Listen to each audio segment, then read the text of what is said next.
Jammu and Kashmir was, is, and will always be an integral part of India. Pakistan continues to illegally occupy the territory of Jammu and Kashmir, which it must vacate. संयुक्त राष्ट्र के मंच पर भारत की गर्जना से पूरा विश्व स्तब्ध रह गया। भारतीय राजदूत पर्वत नैनी हरीश ने तीखे शब्दों में पाकिस्तान को चेतावनी देते हुए कहा, पाकिस्तान अधिकृत कश्मीर पर उसका अवैध कब्जा अब अधिक दिनों तक नहीं चलने वाला।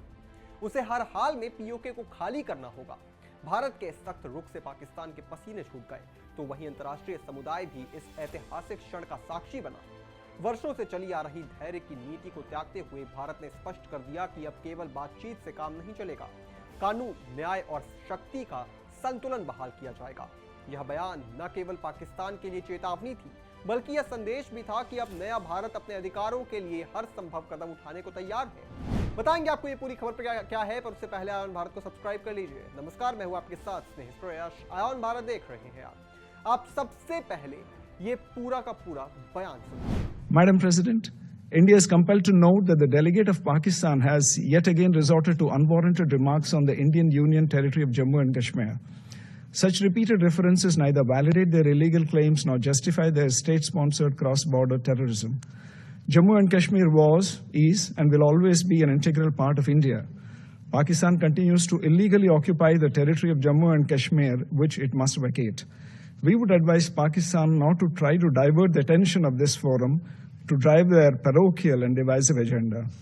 India will refrain from exercising a more elaborate right of reply.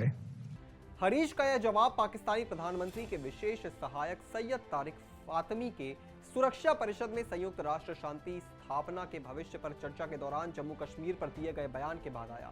Bharat ने कहा कि वह पाकिस्तान के साथ सामान्य पड़ोसी संबंध चाहता है, लेकिन इस बात पर जोर देता है कि इस तरह के संबंधों के लिए आतंक और शत्रुता से मुक्त वातावरण बनाने की जिम्मेदारी इस्लामाबाद पर है।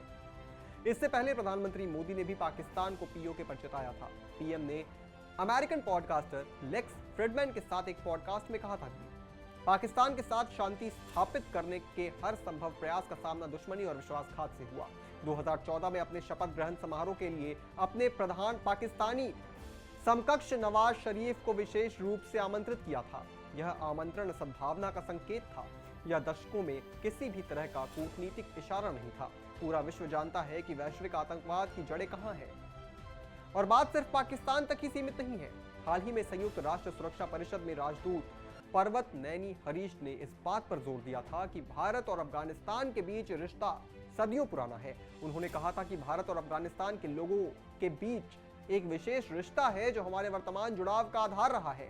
हरीश ने कहा था कि भारत अफगानिस्तान में स्थिरता और शांति बनाए रखने के लिए क्षेत्रीय और अंतर्राष्ट्रीय प्रयासों में सक्रिय रूप से शामिल रहा है, और अब भारत ने एक बार फिर अंतर्राष्ट्रीय मंच पर साफ शब्दों में कह दिया कि पाकिस्तान को पीओके खाली करना ही पड़ेगा।